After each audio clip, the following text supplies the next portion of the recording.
It's historical. It's Rwanda at 30. You can get it. Another thing that is a little bit complicated with me is I've been speaking Kinyarwanda the entire life, and now I'm supposed to speak after gender in English. And so I'm going to represent all the people who speak this Kenya English, so you're going to excuse me. As we are in America, I'm going to share with you a short story when I came to America for the first time. It was in 2016. It was my first time to come to the US. I was coming for my pre-doc fellowship in the NIH, the National Institutes of Health. It's actually near here, it's in Bethesda. I was going to do diabetes epidemiology, but before I came, I went to see one of the leaders in Rwanda because I wanted some, words of wisdom before I could fly for the first time. And that leader told me, you are going to America, a strong nation, well-developed, with economic power. When you go there to study your medical things, please study other things too. He actually told me, when you get out of the airport, start learning. And I told him what to learn, because I don't know the country. He told me, as a Rwandan, when you travel in a country like America, you have to learn everything they're doing. He even told me, when you go to the campus, in my case, when you go to the NIH campus, see how the NIH is built, examine the labs, the standards, the protocols, so when you come back home, you can apply both your medical skills, but also the entire ecosystem, the organizational culture, and other things. But when I arrived in America, as a young man, as a young doctor, as a young professional, I was really excited to this country. To tell you the truth, I saw it very developed, as they told me. Trains, buses, good cities. I was really amazed. And I asked a critical question to my supervisor. How does a country develop this much? Like, how do they do it? When I came, it was on the 4th of July. So there was the celebration of independence of America. It was the 4th of July in 2016. America was celebrating 240 years of independence, 240 years of stability, 240 years of peace. And when you see all these things, they have been built in the last 246 years. And we are just 30 years. You can see the difference. I think when we become 240 from the 30 we are today, it's gonna be huge. Then I asked my supervisor, how does a country do this? How did America do this? She told me, you are not supposed to discuss history in a medical lab. Again, we have a disclaimer, we don't discuss politics in NIH. But I'm gonna give you good advice. In all your weekends, go to Washington, DC, and visit all these 15 museums, the Smithsonian museums that are here. For those who still have time, they have to visit the museums here in the DC.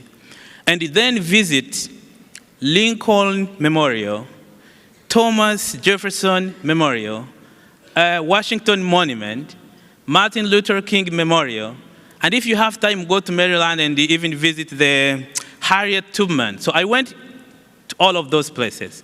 And she told me, my supervisor, what did you get as a scientist? What do you get in those names I gave you? So Lincoln Memorial, Thomas Jefferson Memorial, Washington Monument. She told me, to do this, America had names, big names. Abraham Lincoln, Thomas Jefferson, Martin Luther King, Harriet Tubman. And she told me, in order to do it in Rwanda, you need a name. And she told me, you have a name, actually, Paul Kagame.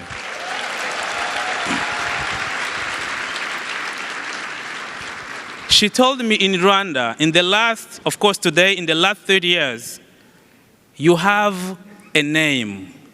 And that name will help you, it has helped you to build what you have already built, but that name will continue to help you to build even the generations to come.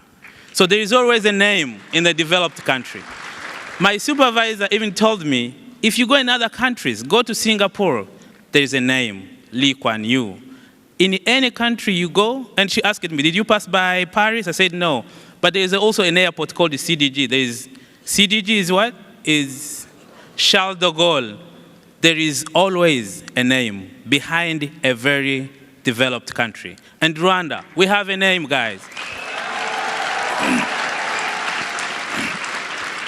And that was number one. And then I asked her, but how do they build these big buildings, these convention centers, the universities, and these NIH? And she told me, here in America, there's a strong private sector, strong people doing business, another kind of model, different models of wealth creation. We have the Wall Street, the stock markets. She told me we even have the Silicon Valley for innovations. And she told me, if you want your country to be developed, learn some of the models we have here. Try to find an innovation hub in your country. Try to work harder with the wealth creation models and develop your private sector. That's one of the other things she told me. But then I asked her, it seems you have been very peaceful, no wars, no nothing. She told me, visit the Arlington National Cemetery.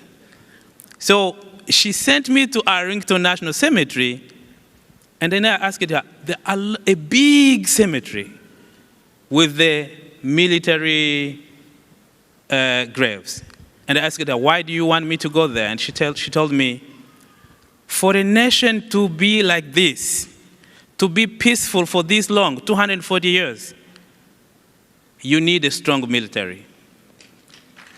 You need a strong army that will protect your country inside and outside.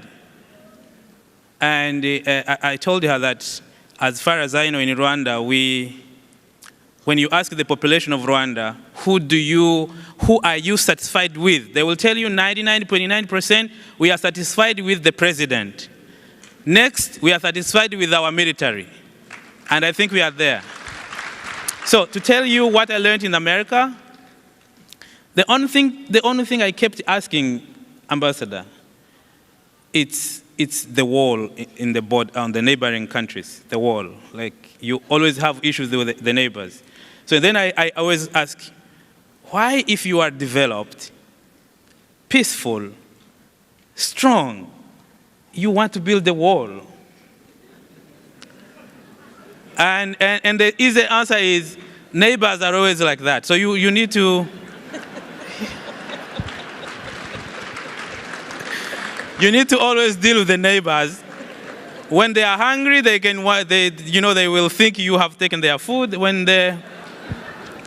So, even if you are developed as America, you need to deal with your neighbors. So back home also, we have some issues of the neighbors, and I don't know. I don't know if maybe the ambassador with her diplomacy will try to correct this statement. But I want to tell you that for the young people, Rwanda at 30 means the name. I think you've got the name, right? We have to love our name, protect our name, cherish our name. And when we are in 2024, we have to remember our what? Our name.